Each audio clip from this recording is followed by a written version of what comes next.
20 வருஷத்துக்கு முன்னாடி பார்த்ததே தான் நான் பார்க்குறேன் பாஸ்டர்.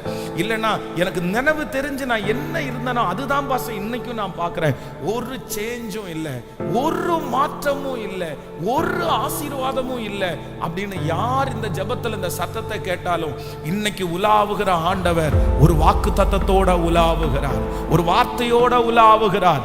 அவர் என்ன சொல்றார் அப்படின்னா, உன் காலங்களையும் உன் சமயங்களையும் அவரால் மாற்ற முடியும்.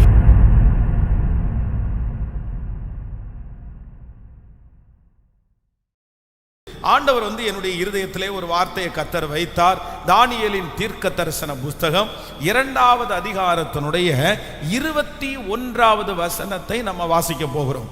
தானியேலின் தீர்க்க தரிசன புஸ்தகம் 2ஆம் அதிகாரம் 21வது வசனம்.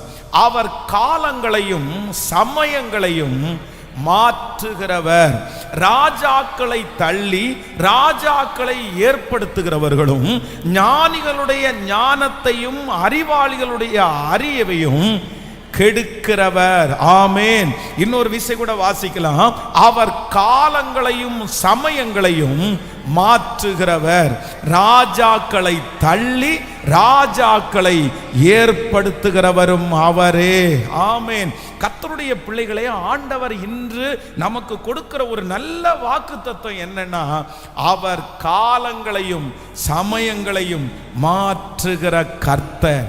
இன்றைக்கு நம்மத்திலே அசைவாடுகிற தேவன் வாக்கு கொடுக்கிறார். நான் இந்த காலங்களையும் இந்த சமயங்களையும் நான் மாற்றுவேன் என்று கர்த்தர் வாக்கு கொடுக்கிறார். பல ஆண்டுகளாய் பல மாதங்களாய் ஒரே காலம் உங்களை நீடித்து வந்திருக்கலாம். பல வருஷமாய் நீங்கள் பார்த்ததையே பார்த்து கொண்டிருக்கலாம். இந்த காலம் எப்பொழுதும் மாறும். ஒருவேளை வறுமையின் காலத்தை பார்த்தவர்கள் அந்த வறுமையின் காலத்தையே நீங்க பார்த்து கொண்டே இருக்கலாம். ஒரு பெரிய பிரச்சனையான ஒரு சூழ்நிலையுடைய காலத்தை பார்த்தவங்க பல ஆண்டுகளாக உன்னையே நான் பார்க்கிறேன், மாறாதா, என்னுடைய குடும்பம் மாறாதா, என்னுடைய சூழ்நிலை மாறாதா. ஆனால் ஆண்டவர் இன்றைக்கு எளிவாய் கர்த்தர் வாக்கு கொடுக்கிறார். நாம் ஆராதிக்கிற தெய்வம் காலங்களையும் சமயங்களையும் மாற்றுகிற தெய்வம். அந்த தேவன் தான் வாக்கு கொடுக்கிறார். இந்த காலம் மாறும். நீங்கள் தேடி கொண்டு வந்திருக்கிற அந்த காலங்கள் மாறும். நீங்கள் கடந்து வருகிற அந்த காலங்களை கர்த்தர் வாக்கு கொடுக்கிறார். நான் மாற்றுவேன் என்று கர்த்தர் வாக்கு கொடுக்கிறார். இந்த ஜெபத்திற்கு பிற்பாடு அது நீடிக்க போவது இல்லை. அந்த சமாதான குறைவு நீடிக்க போவது இல்லை. அந்த காலங்கள் நீடிக்க போவது இல்லை. இஸ்ரவேல் ஜனங்கள் 400 ஆண்டுகள் ஒரே காலத்தை தாண்டி வந்தார்கள். வேதம் சொல்லுகிறது, இஸ்ரவேல் ஜனங்கள் 400 இயர்ஸ் ஒரே காலத்தை தாண்டி வர்றாங்க. காலையில எழும்பணும், வேலை செய்யணும், அதனுடைய காரியத்தை எல்லாம் எதிரிகளுக்கு கொடுக்கணும். அவ்வளவுதான். வைக்கோல் கூட அவங்களுக்கு கிடைக்காது, அவங்களுக்கு சாப்பாட்டுக்கு பெருசா கிடைக்காது. இதையே எத்தனை வருஷமா பார்க்கறாங்க அப்படின்னு சொன்னா, பல தலைமுறைகளா இதை பார்த்துட்டு வந்திருக்கிறாங்க. கிட்டத்தட்ட 430 வருடங்கள் ஒரே மாதிரியான காலம். அப்படியே கொஞ்சம் கூட மாற்றமே இல்லை. இந்த காலம் மாறாதா அப்படின்னு கேட்டா யாருக்கு தெரியும் எப்ப மாறும்? எனக்கு நினைவு தெரிஞ்சதுல இருந்து இதைத்தான் நான் பார்க்கிறேன். எனக்கு நினைவு தெரிஞ்சதுல இருந்து இந்த வேலையை தான் நான் செய்யறேன். எனக்கு நினைவு தெரிஞ்சதுல இருந்து இவங்களுக்கு நான் அடிமையா தான் இருக்கிறேன். யாரை கேட்டாலும் அப்படியே சொன்னார்கள். ஆனால் ஆண்டவர் ஒரு நாள் மோசே என்கிற ஒரு இரட்சகனை கர்த்தர் எழுப்பி இஸ்ரவேல் ஜனங்களுடைய காலங்களை ஆண்டவர் மாற்றினார். அந்த காலம் ஒரு நாள் மாறினது. அவர்களுடைய பிள்ளைகள் ஒரு நாள் சந்தோஷப்பட்டார்கள்.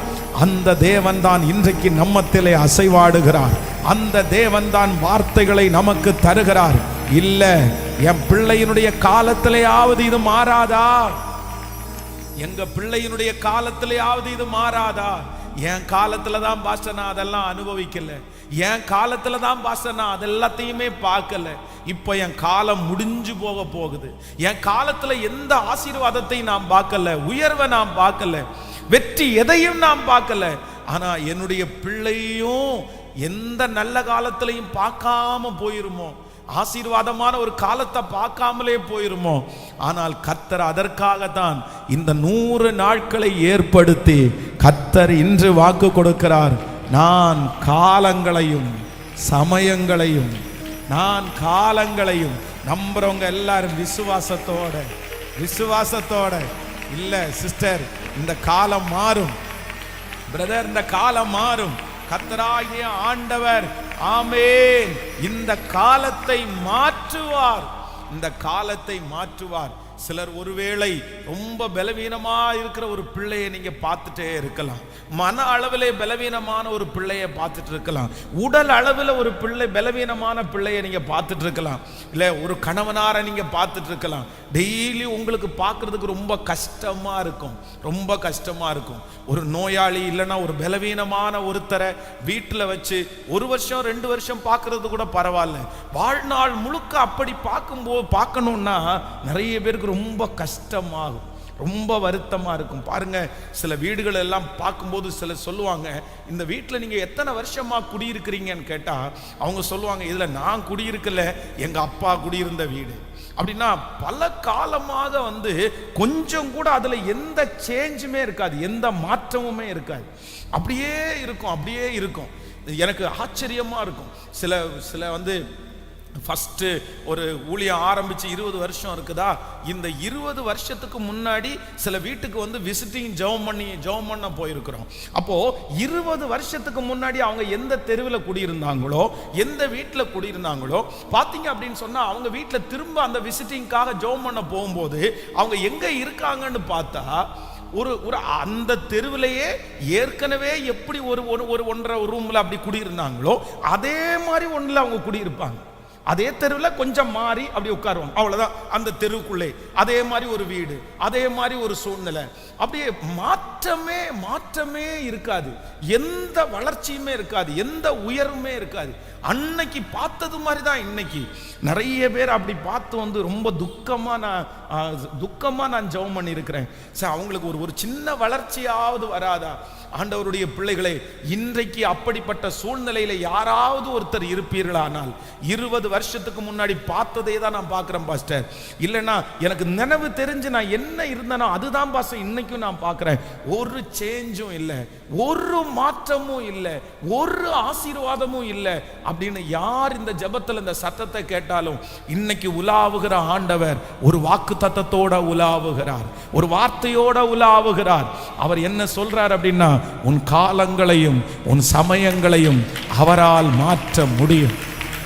காலங்களையும் சமயங்களையும் அவரால் மாற்ற முடியும். நான் ஆராதிக்கிற தேவனால் மாற்ற முடியும், என் தேவனால் மாற்ற முடியும். கைகளை உயர்த்தி அப்படி இருக்கிறவங்க எல்லாம் ஜெபம் பண்ணுங்க. Thank you Jesus. ஆமென்.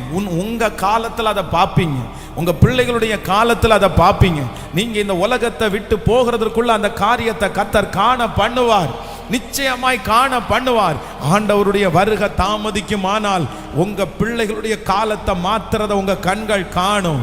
உங்க குடும்பத்தினுடைய நிலைமையை கர்த்தர் சத்தமா ஜெபம் பண்ணுங்க, முழு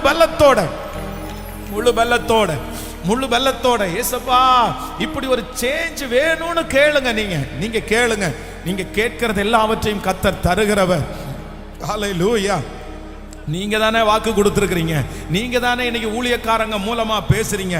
நான் காலங்களையும் சமயங்களையும் மாற்றுவேன் என்று சொன்னீரே. நல்ல உருக்கத்தோட ஜெபம் பண்ணி, ராஜா அப்பா ஹல்லேலூயா, உங்களால் ஆகாதது ஒன்றுமே இல்லை. நீங்க ஜெபம் பண்ண அது நடக்கட்டும். ஜெபம் பண்ண நடக்கட்டும்.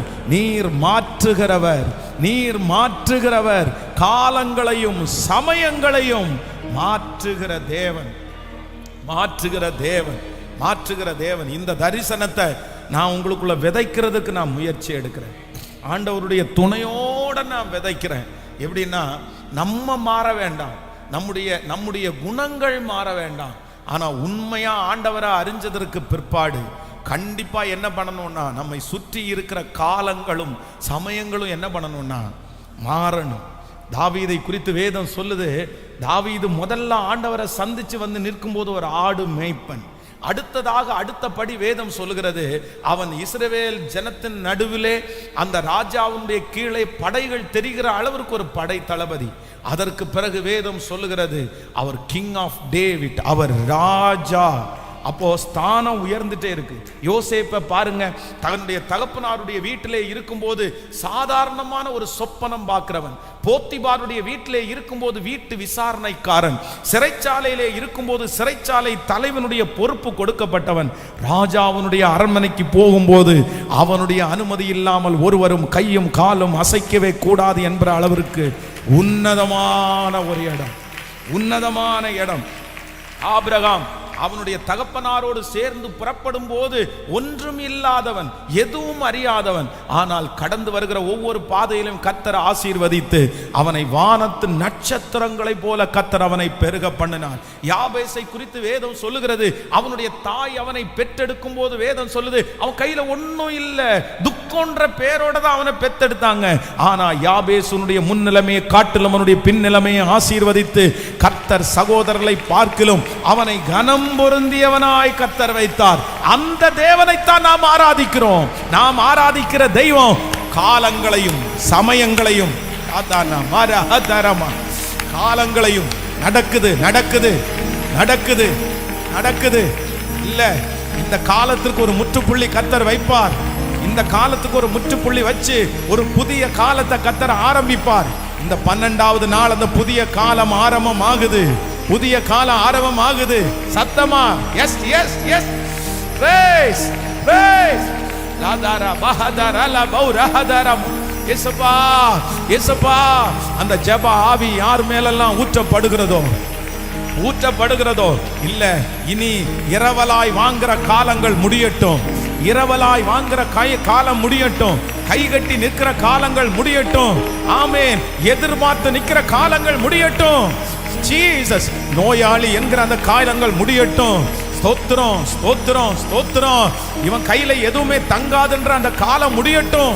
புதிய காலம், அவரே காலங்களையும் சமயங்களையும் மாற்றுகிற கர்த்தர்.